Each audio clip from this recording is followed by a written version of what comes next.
O motivo para este artigo foram os inúmeros materiais que finalmente consegui sistematizar em um todo. Como você deve ter percebido, vamos falar sobre exposições industriais realizadas em vários países no século XIX e início do século XX. O Império Russo não foi exceção, pois essas exposições eram realizadas regularmente até 1917, quando, por razões óbvias, foram interrompidas. Mas, por mais estranho que pareça, em outros países e até mesmo em outros continentes, com um pequeno atraso no tempo, elas também foram interrompidas. Com certeza há aqui algumas relações de causa e efeito. Vamos dar uma olhada. Por mais estranho que pareça, apesar da grande variedade de exposições na Rússia e no exterior, há muito poucos materiais que contenham seus catálogos fotográficos. Nos recursos nacionais, praticamente não existem em acesso aberto. Mas, ao mesmo tempo, existe uma quantidade inimaginável de relatórios e catálogos textuais digitalizados sobre essas exposições e recursos. O quadro melhora um pouco enquanto surgem materiais de interesse da Rússia na época. Esse é um fato muito estranho, mas vamos por partes. As exposições mais famosas são consideradas as Exposições Universais de Paris. Lá, todos os países interessados exibiam seus produtos, e era justamente essa exposição que ditava o tom no desenvolvimento mundial de tudo, desde a arte até a indústria militar. Para estar na moda, exposições semelhantes eram organizadas em nível estatal não só na Europa, mas também nas Américas, Ásia e África. Há muitas informações sobre esses eventos na internet. Vamos começar por Paris. Foi nesse tipo de palácio que aconteceu, apesar de haver outros lugares, o principal evento era aqui. Este é o Palácio do Campo de Marte em Paris. Por mais estranho que pareça, ele não existe mais atualmente. Ou outra vista após a construção do Campo de Marte. A vista da Torre Eiffel é um pouco estranha. Há algumas esferas presas em suas estruturas de sustentação. Foto de 1900. Interessante, não acha? Na torre daquela época há uma espécie de cornija em arco com lâmpadas, e se você olhar de perto, entre os arcos há uns pilares que se parecem com os pilares que ficam no telhado do Palácio do Campo de Marte. E o que tem na torre agora? Correto, não é nada disso, e até atrás da torre tudo mudou, mas tudo é simples. A própria Torre Eiffel foi originalmente concebida como uma estrutura temporária, servindo como arco de entrada para a Exposição Universal de Paris de 1889. Acontece que, desde o início, ela fazia parte de um único conjunto com o Palácio do Campo de Marte e, consequentemente, de uma única rede de engenharia. Então, o desaparecimento do Palácio do Friso da Torre Eiffel está de alguma forma relacionado? É aqui que os milagres começam. Mas o que mais vai nos interessar é o Palácio das Máquinas, que também não sobreviveu até os dias de hoje. A falta de preservação assim é algo estranho para a Europa, mas ainda assim é um fato. Foi exatamente aqui que se concentraram todas as conquistas mundiais da engenharia mecânica daquela época. E foi preservada uma grande quantidade de material fotográfico sobre aquelas exposições. Vamos nos aprofundar nelas. Foto de 1889. Por mais estranho que pareça, entre as máquinas há muitas igrejas em miniatura e, em algumas, dá para ver mecanismos dentro delas. Ainda seria incompreensível se não houvesse essa foto neste álbum. Que tipo de bomba d'água é essa ao fundo? E será que é mesmo uma bomba d'água? Instalar uma bomba d'água nesse clima é uma decisão muito ousada. No frio, ela pararia de funcionar quase imediatamente.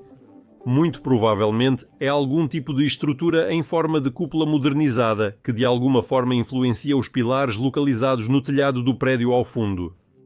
Não se descarta que essa estrutura também tenha influenciado os pilares localizados na cornija da Torre Eiffel. Após a demolição, a cornija da Torre Eiffel perdeu a função e foi trocada por uma versão mais simples. E parece que nossas igrejazinhas tinham alguma relação com as máquinas que estavam no pavilhão. Existem muitas fotos de outras exposições onde há uma vizinhança semelhante. Acontece que o nosso bem conhecido obelisco com uma lâmpada no topo também faz parte da máquina. Só não dá para entender se é o elo condutor ou conduzido. Aqui tem muitas igrejinhas. As duas paradas abaixo são especialmente engraçadas. Aqui as vi pela primeira vez. Coisas semelhantes existiam em Paris. Aqui está outra. E como é a situação na Rússia? Estamos alimentando os Medvedevs? porém na 1898 em Blagoveshchensk, então uma cidade bem provinciana. Vemos esta foto aqui, uma torre semelhante à de uma igrejinha. Ou seja, vemos de novo uma máquina estranha, já exibida em exposições estrangeiras. Uma máquina converte qualquer tipo de energia em energia mecânica, até mesmo outra energia mecânica, como ocorre com uma bicicleta. Que tipo de energia está sendo convertida aqui? Certamente não é energia a vapor. Caso contrário, o aparelho pareceria diferente. A cúpula no topo confirma novamente que, neste caso, usaram energia elétrica natural, obtida de alguma forma com esse efeito espiralado. Mas isso não está presente apenas nesta exposição. Afinal, o que são as igrejas? Sobre isso. Acontece que cerca de 100 anos atrás era muito fácil obter essa eletricidade da atmosfera. Pode-se supor que algo aconteceu com a atmosfera, que ela parou de fornecer eletricidade. E tudo isso aconteceu no início do século XX ou alguma força global de controle proibiu as tecnologias para a obtenção dessa eletricidade. Se mergulharmos na história, se olharmos para pinturas dos séculos XVIII, XVII, XVI, veremos que o Kremlin, as casas e as ruas estavam iluminados por eletricidade e iluminação. O mesmo ocorria na Europa. Analisamos isso no vídeo Eletricidade Atmosférica até o século XIX. Tesla desenvolvia tecnologias que já existiam.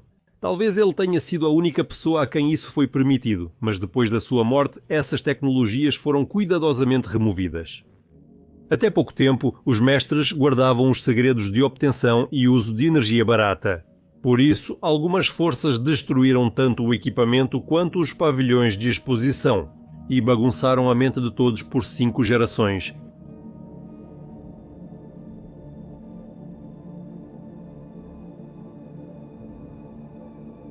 Vale a pena escrever separadamente sobre a feira de Nizhny Novgorod. Sua respeitabilidade, tanto por dentro quanto por fora, não ficava atrás da de Paris.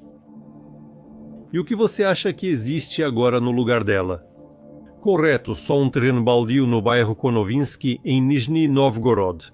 E até na televisão ele é mostrado regularmente com sonhos de ressuscitar a feira, mas esses sonhos na Rússia, infelizmente, vão continuar sendo apenas sonhos, mesmo que decidam trazê-la de volta.